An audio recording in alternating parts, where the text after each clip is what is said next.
салом бинандагони гиромӣ, пешниҳоди шумост барномаи иттилоотии хабар аз телевизиони Баҳористон. имрӯз дар барнома даври чоруми озмуни ҷумҳуриявӣ фуруғи субҳи доноӣ, пешгирӣ аз корҳои номатлуб миёни ҷавонон, корҳои фаҳмондадиҳӣ дар ин самт, ширкати фаъолонаи хонандагон дар олимпиадаи фанӣ. шарҳи хабарҳо. дар китобхонаи миллии Тоҷикистон даври чоруми озмуни ҷумҳуриявӣ фуруғи субҳи доноӣ оғоз гардид. дар он ғолибони марҳилаи сеюми озмуни мазкур аз шаҳру ноҳияҳои ҷумҳурӣ донишу маҳорати худро дар назди ҳакамон санҷиданд. Исматуллои Ҳабибулло бо шарҳи бештар. озмуни ҷумҳуриявӣ фуруғи субҳи доноӣ ба даври чорум расид. дар ин марҳила 127 нафар аз вилоятҳои Хатлон, Суғду Бадахшон, ноҳияҳои тобеи марказ ва шаҳри Душанбе иштирок менамоянд. Бояд қайд намуд, ки ин озмун китобдӯстону китобдоронро дар шаҳри Душанбе бо ҳам овард. дар маросими кушодашавии даври чоруми озмуни ҷумҳуриявӣ фуруғи субҳи доноӣ, ёрдамчии президенти ҷумҳурии Тоҷикистон оид ба масъалаҳои рушди иҷтимоӣ ва робита бо ҷомеа Абдуҷаббор Раҳмонзода қайд намуданд, ки ин озмуни сатҳи баланд бахшида ба 30-солагии ҷашни истиқлолияти давлатӣ аз ҷониби асосгузори сулҳу ваҳдати миллӣ пешвои миллат президенти ҷумҳурии Тоҷикистон муҳтарам Эмомалӣ Раҳмон роҳандозӣ гардида, хушбахтона 3 марҳиларо паси сар намуд. Акнун беҳтарин китобхон, китобдӯст ва саҳифагардонкунандаи осори ниёгон дар ин давр ҷамъ омаданд. Гуфта шуд, ки ҳадафи асосии он баланд бардоштани завқи китобхонӣ, тақвияти ҳофизаи фарҳангӣ, дарёфти чеҳраҳои нави суханвару сухандон, таҳкими эҳсоси худогоҳию худшиносӣ, бой гардондани захираи луғавӣ ва тақвияти ҷаҳони маънавии қишрҳои мухталифи ҷомеа мебошад. дар идома пеш аз ҳама ба волидони хонандагон изҳори миннатдорӣ карда шуд, ки барои фарзандонашон шароит муҳайё намуданд, то онҳо осори аҳли илму адабро мутолиа кунанд, омӯзанд ва дар зеҳнашон нақш бубанданд. китоб аст оинаи рӯзгор, ки ёбӣ дар он розҳо ошкор. чунин ҳамнишингар ба даст оварӣ, нашояд ки бигзорию бигзарӣ. ман Насриддинова Раъно ҳастам, хонандаи синфи 10 муассисаи таҳсилоти миёнаи умумии рақами 28 дар шаҳри Панҷакент. ман дар даври чоруми озмуни ҷумҳуриявӣ фуруғи субҳи доноӣ аз рӯи ҳар 4 номинатсия иштирок мекунам ва аз даври вилоятӣ бо гирифтани 70 хол аз тарафи ҳакамон ба ин давр роҳ ёфтам. кӯшиш мекунам дар даври ҷумҳуриявӣ ноҳияи худро хуб муаррифӣ намоям ва аз рӯи ҳамаи саволҳое ки аз тарафи ҳакамон мешавад ҷавоби хуб дода бошам. имрӯз ҳамаи мо иштирокчиён, на танҳо хонандагон, донишҷӯён, хонанишинон, муаллимон аз тамоми гӯшаҳои канори кишварамон ҷамъ омадем дар арафаи кушодашавии даври ҷамъбастии озмуни ҷумҳуриявӣ фуруғи субҳи доноӣ имрӯз қарор дорем. боиси таъқид аст, ки эълон намудани ин озмун аз тарафи асосгузори сулҳу ваҳдати миллӣ, пешвои миллат, президенти ҷумҳурии Тоҷикистон муҳтарам Эмомалӣ Раҳмон иқдоми саривақтӣ буда барои баланд бардоштани маърифати маънавӣ, ҳамчунин баланд бардоштани ҳисси китобхонӣ дар байни ҷавонон ва умуман қишрҳои гуногуни ҷомеа нақши муассир мегузорад. ба тамоми ҳамсолони худ, ба тамоми ҳамсабақонам, рафиқонам маслиҳат медиҳам, ки дӯстдори китоб бошанд ва дар чунин озмунҳои бузург иштирок намоянд. дар даври шаҳрӣ бо гирифтани ҷои якум ба даври вилоятӣ роҳхат гирифтам ва дар даври вилоятӣ бошад дар номинатсияи хондан ва азёд кардани осори адибони муосир бо гирифтани 75 хол аз тарафи ҳакамон ва ғолиб баромада ба даври ниҳоӣ роҳхат гирифтам. ҳамчунин дар тадбири мазкур аъзои ҳакамони озмуни сатҳи ҷумҳуриявӣ ба ҳозирин муаррифӣ карда шуд. тавре маълум гардид, дар 4 номинатсияи озмун 6 нафарӣ аъзои ҳакамон интихоб гардиданд, ки дар маҷмӯъ 24 нафарро ташкил доданд. ҳайати ҳакамон, олимону донишмандон, аҳли илму адаби кишвар интихоб гардиданд ва аз онҳо даъват ба амал оварда шуд, ки ба ҳар як ширкаткунандаи озмун диққат дода баҳои созгору муносиб ва аниқро гузоранд. имрӯз хушбахт аз он ҳастам, ки дар ин даври ниҳоӣ ширкат варзида истодам ва аз 3 даври ин озмун бо сарбаландӣ гузаштам. имрӯз яке ҳисси ватандӯстӣ маро фаро гирифтааст, чун ин китоб аст, ки мо наврасонро ба роҳи ҳақиқат, яъне ба роҳи идомаи ҳаёт равона месозад. анис кунҷи танҳои китоб аст. فروغ صبح دانایی کتاب است. کاری آزمون در یک وقت در 4 تالار از روی 4 نامیناسیا از یاد کردن و خواندن آثار ادیبان کلاسیک تاجیک، از یاد کردن و خواندن آثار ادیبان معاصر تاجیک، از یاد کردن و خواندن اشعار بچگانه و افسانه و روایت‌های خلق تاجیک و از یاد کردن و خواندن آثار ادبیات جهان صورت گرفت. من از روی نامیناسیای خواندن و از خود کردن آثار ادیبان معاصر تاجیک اشتراک نمودم و در آنجا سوال‌ها بسیار هم شوق‌آور بودند، هم بسیار جالب بودند و هم بسیار مشکل بودند. میگم خطا نمی‌کنیم و اولا از حکمان بسیار سختگیر بودند و اولین سوالی که به من دادن بیشتر این از انا همین شاری خلق جمهوری اسلامی استاد من قناعت بود و توانستیم به بیشتر سوال‌ها جواب دهیم. ما جوانان دوران استقلالیت در آن همین گونه آزمون‌های سطح جمهوری شرکت می‌ورزیم و هنر و دانش و ملکه استعداد خویش را در آن همین گونه آزمون‌های سطح جمهوری نشان می‌دهیم و تا کدام اندازه از علم و دانش برخوردار بودن خویش را کمی هم باشد احساس و درک کرده می‌توانیم. در آزمون از روی نامیناسیای یکم 36 نفر، از روی نامیناسیای دوم 34 نفر، از روی نامیناسیای سوم 29 نفر، از روی نامیناسیای چهارم 23 نفر و از روی همه نامیناسی‌ها 5 نفر شرکت ورزیدند. اشتراکچی دور چهارم آزمون فروغ صبح دانایی از نامیناسیای ادبیات جهان میباشم. مقصد اساسی من برای این آزمون آمدن این تنها برای وسیع کردن جهانبینی خودم و سبب نامیناسیای چهارم یعنی خواندن اشعار ادیبان جهان این بود که من از خواندن اینها بسیار هم لذت میبرم و برای من بسیار هم معقول هستند. وقتی که در نوبت من در آزمون رسید من به درون تالار در آمدم. در آنجا شاگردان و استادان هیئت حکمان زیاد ایستاده بودند. هیئت حکمان خیلی مهربان و چهره کشاد بودند. وقتی که در آنجا به من سوال دادم من به بعضی سوال‌ها جواب دادم. در این آزمون من از روی نامیناسیای سوم یعنی از یاد کردن و خواندن آثار اشعار بچگانه و افسانه و روایت‌های خلق تاجیک در دور چهارم رقابت می‌نمایم. باعث قید است که مسئولین تمام شرایط را برای شرکت‌داران آزمون مهیا نمودند تا کتاب دوستان در این آزمون سطح بلند شرکتی فعالانه نمایند. طوری مشاهده کرده شد آمادگی‌ها به این مرحله در سطح ضروری جریان گرفته است. از جمله از حساب کارمندان کتابخانه ملی تاجیکستان 4 گروه با اشتراک زیاد از 60 نفر راهبلد به اشتراکچیان آزمون و والدان و مهمانان خدمت رسانیدند. علاوه بر این در آشیانه دوم کتابخانه در نزد شعبه خدمت رسانی به مشتریان تالار فروغ صبح دانایی فعالیت نمود که در آن زیاد از 120 جای نشست و 300 کتاب آید به 4 نامیناسیا موجود است و از آنها قشرهای مختلف جامعه وسیع استفاده نمودند. یادآور می‌شویم که دور چهارم آزمون جمهوری فروغ صبح دانایی در وقت معین برگزار گردیده بهترین معین و غالب دانسته می‌شوند.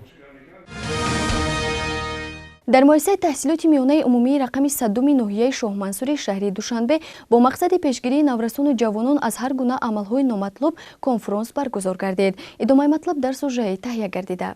با تشبث بخش کار با جوانان و ورزش ناحیه شاه منصور شهری دوشنبه کنفرانس در موضوع پیشگیری حالتهای جنایتکاری و شامل شوی به گروه‌های اکستریمیستی و تروریستی برگزار گردید. در کار کنفرانس مذکور اشتراکداران چاره‌بینی ذکر کردند که موضوع پیشنهاد گردیده کنفرانس مسئله داغ روز به حساب رفته امروز جامعه جهانی و حیات انسانها را زیر خطر می‌گذارد. حکومت جمهوری تاجیکستان همیشه اشتراکچی فعال روند جهانی مقاومت بر ضد تروریسم، اکستریمیسم، خرید و فروش مواد مخدر، کروپسیا و دیگر نمودهای تهدید و خطرهای زمانی معاصر میباشد. از بس که امروز مرحله جهانشوی با صورت رشد یافته ایستاده است، تکنولوژی نیز ما باید تنها به منفعت خویش استفاده بریم، نه به خاطر عملهای نامطلوب. ما جوانان را می‌سازد که به چنین گروه‌ها شامل نشویم. وظیفه اولین درجه ما جوانان این تحصیل نمودن، اشتراک در المپیادهای فنی.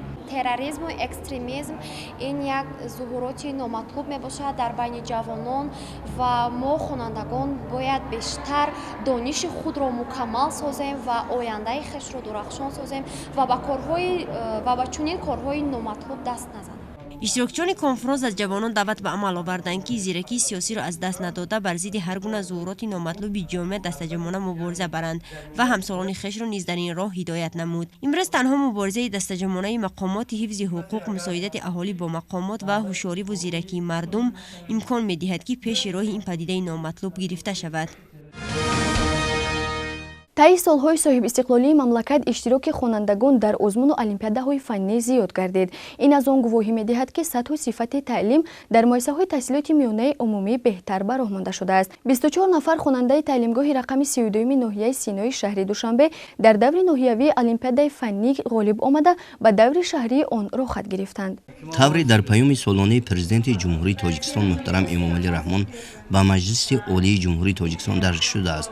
бояд дар муассисаҳои таълимии мамлакат ба сатҳу сифати таълиму тарбияи насли наврас аҳамияти аввалин дараҷа дода шавад. ин нуқтаҳои дар паём дарж гардидаро аҳли омӯзгорони таълимгоҳи рақами 32 ноҳияи Синои шаҳри Душанбе сармашқи кори худ қарор дода, дар ҳамбастагӣ ба маркази рушди истеъдодҳои назди шӯъбаи маъруфи ноҳияи номбаршуда дар ин раванд ба натиҷаҳои хурсандибахш ноил шуданд.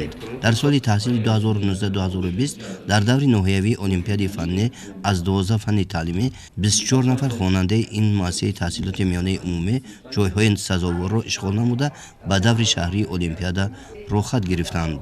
Шукрона Шоева аз фанни забон ва адабиёти рус ширкат варзида хоҳони он аст, ки дар даври шаҳрӣ низ ба музаффарият ноил мегардад. дар даври олимпиадаи ноҳиявӣ иштирок кардам ва сазовори ҷои ҷим шудам аз фанни забон ва адабиёти рус. мақсад дорам, ки дар оянда дар даври олимпиадаи шаҳрӣ сазовори ҷои ифтихорӣ шавам. омӯзгорони таълимгоҳи мазкур тибқи талаботи замони муосир бо истифода аз усулҳои нави таълим, асбобу воситаҳои аёне, инчунин тахтаи электронӣ соатҳои таълимиро гузаронида мекӯшанд, ки хонандагони онҳо дониши амиқ дошта бошанд. ин боиси он гардидааст, ки шогирдонашон дар олимпиадаҳои фаннӣ ҷойҳои намоёнро ишғол менамоянд. ман аллакай соли сеюм аст, ки дар олимпиадаи фанни биология иштирок карда ҷойҳои сазоворро ишғол мекунам. дар синфи нӯҳӣ ҷойи якумро дар ноҳиявӣ ва ҷойи дуюмро дар шаҳрӣ ишғол намудам ва ин сол хушбахтона ҷойи сеюмро дар ноҳиявӣ гирифта ба даври шаҳрӣ рӯйхат гирифтам. ман фанни биологияро хеле дӯст медорам ва дар оянда мехоҳам, ки духтур шавам. дар даври ноҳиявии олимпиада аз фанни забон ва адабиёти рус иштирок карда сазовори ҷои якум шудам. ба ман фанни забон ва адабиёти рус хеле писанд аст, чунки пас аз хатми мактаб нақша дорам, ки ба донишгоҳи олӣ қабул шуда забоншинос ва тарҷумон шавам. маъмурият, омӯзгорон ва хонандагони таълимгоҳ саъю талош доранд, ки дар даври шаҳрии олимпиадаи фаннӣ низ ба натиҷаҳои хуб ноил шаванд. аз ҳамин хотир аз фанҳои таълими дарсҳои иловагӣ бароҳмонда шуда иштироки хонандагон дар машғулиятҳои маркази рушди истеъдодҳои ноҳия низ ба таври мунтазам ҷараён дорад. маркази рушди истеъдодҳои назди сароясати маорифи шаҳри Душанбе дар тайёр намудани хонандагони муассисаҳои таълимии пойтахт ба олимпиадаи шаҳрӣ саҳми назаррас дорад. фаъолияти таълимии иловагӣ дар марказ мувофиқи майлу хоҳиш, завқу шавқмандии хонандагон бароҳмонда шудааст. гузориш дар ин хусус. маркази рушди истеъдодҳои сароясати маорифи шаҳри Душанбе муассисаи иловагӣ ба ҳисоб рафта, дар он хонандагон фориғ аз дарс аз рӯи равияи интихоб намудашон дарси иловагӣ мегиранд. ҳамасола баъди оғози соли хониш толибилмони таълимгоҳҳои пойтахт аз рӯи равияи интихоб намудашон худро дар иттиҳодияҳои марказ номнавис намуда, баъди супоридани имтиҳон ба таври хаттӣ ва тестӣ ба ин муассиса шомил мегарданд. хонандагоне, ки дар олимпиадаҳои фаннӣ сазовори ҷойҳои якум, дуюм ва сеюм гардидаанд, имконияти бе имтиҳон аъзо гардидани маҳфилҳоро доранд. ман тӯли 3 сол аст, ки дар маркази рушди истеъдодҳо таҳсили илм аз фанни математика таҳсили илм карда истодам ва дар ин муддат тавонистам, ки ғолиби чандин озмунҳои ноҳиявӣ ва шаҳрӣ гардам. ин сол низ дар олимпиадаи ноҳиявӣ иштирок карда сазовори ҷои аввал гашта ба олимпиадаи шаҳрӣ рохат ёфтам. дар марказ 12 иттиҳодияи таълимӣ, технология, информатсионӣ, математика, физика, химия, биология, таърих, забонҳои тоҷикӣ, русӣ ва англисӣ, компютер амал мекунад. айни замон зиёда аз 90 нафар ғолибони олимпиада ва 280 нафар хонандагони болаёқат ба таҳсили иловагӣ фаро гирифта шуданд. маркази рушди истеъдодҳо яке аз нахустин муассисаҳои таълимии пойтахт ба ҳисоб меравад, ки ҷиҳати иҷрои қарори ҳукумати ҷумҳурии Тоҷикистон дар бораи барномаи давлатӣ дарёфт ва рушди истеъдодҳо барои солҳои 2015-2020 барои дастгирӣ ва ташаккули қобилияти наврасони лаёқатманд фаъолияти хешро равона намудааст. баъзе модири техникии муассиса вобаста ба замони муосир таҷҳизонида шудааст, ки ин барои раванди кор бо хонандагони болаёқат ва омодагии онҳо мусоидат мекунад. имсол дар даври ноҳиявии олимпиада 1904 нафар хонандагони масои таълимии шаҳри душанбе иштирок варзида, аз ин шумораи зикр гардида 305 нафари он ба даври шаҳри озмун рохат гирифтанд ки аксарияти онҳо таълимгирандагони маркази рушди истеъдодҳо мебошанд. аз иштирок дар олимпиадаҳои байналмилалӣ хонандагон бошанд дар соли равон 152 ҷои ифтихорӣ ба даст оварданд. кулли 2 сол аст ки дар олимпиадаҳо иштирок карда сазовори ҷойҳои аввал гашта истодам ва муаллими ман муаллим яқубов мебошанд ки маро ба олимпиада тайёр карда истоданд. ин сол бошад дар олимпиадаи ноҳиявӣ иштирок карда ҷои якумро гирифтам ва умеди калон дорам ки дар олимпиадаи шаҳрӣ ҷои аввалро мегирам. маркази рушди истеъдодҳо бо мақсади рушди истеъдод, таъмин намудани хоҳиш ва майлу завқи ба донишандозӣ доштани хонандагон ташкил карда шудааст. фаъолияти таълими иловагӣ дар марказ мувофиқи майлу хоҳиш, завқу шавқмандии хонандагони масои таълимии шаҳри душанбе тавассути ба роҳ мондани машғулиятҳои иловагӣ ва маҳфилҳои таҳсилоти иловагӣ сурат мегирад. вазифаи асосии марказ фароҳам овардани шароити мусоид баҳри инкишофи зеҳнии кӯдакону наврасон, ёрӣ расонидан ба ташаккули қобилияту истеъдод ва шавқу ҳавасмандии онҳо ба донишандозӣ ва касбомӯзӣ мебошад. дар муассисаҳои таълимии ноҳияи ашти вилояти суғд ба омӯзиши забонҳои хориҷӣ аҳамияти аввалин дараҷа дода мешавад. ҳамкорони мо дар ин самт сужа омода намуданд. литсеи рақами 2 дар миқёси ноҳияи ашт яке аз муассисаҳои таълимии пешсаф ба ҳисоб рафта, инҷо ба 296 нафар хонандагон, 32 нафар омӯзгорони соҳибтаҷриба дар як баст сабақ медиҳанд. барои омӯзиши амиқи забонҳои модарӣ, русиву англисӣ бо ташкили утоқҳои алоҳида ва дарсҳои иловагӣ инҷо шароит фароҳам оварда шудааст. мо аз усулҳои фаъоли таълим истифода мебарем. инчунин дар литсеи мо 2 кабинети таҷҳизонидашуда бо проектор ва компютерҳо дорем ки аз он мо пайваста истифода мебарем. шогирдони мо дар озмунҳои ноҳиявӣ вилоятӣ дар олимпиадаҳои байналмилалӣ иштирок мекунанд. баҳри татбиқи амалии барномаи давлатӣ дар бораи такмили таълим ва омӯзиши забонҳои русӣ ва англисӣ дар ҷумҳурии Тоҷикистон барои солҳои 2015-2020 дар ҳамаи 74 муассисаҳои таълимии ноҳияи ашт дарсҳои кушод, чорабиниҳои берун аз синфӣ, озмуну маҳфилҳо доир месозанд. китобҳои дарсӣ аз фанни забони русӣ 86%-ро агар ташкил диҳад, аз фанни забони англисӣ бошад то 70% рафта расидааст.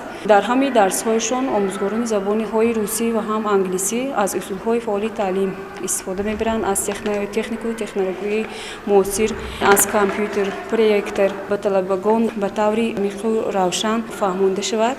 аз ҳамин техникую технологияи муосири таълим низ истифода мебаранд. ҷиҳати боз ҳам самарабахшии таълими забонҳои русиву англисӣ ба 820 нафар омӯзгорони ноҳияи ашт дар 4 марҳила семинарҳо дар мавзӯи муносибати босалоҳият дар раванди таълим ташкил карда шудааст. бинандагони азиз, ин буд хабарҳои рӯз ки манзуратон гардонидем. шумо метавонед дигар барномаҳои ҷолибу диданиро аз сомонаи телевизиони Баҳористон www.tvb.tj дастрас намоед.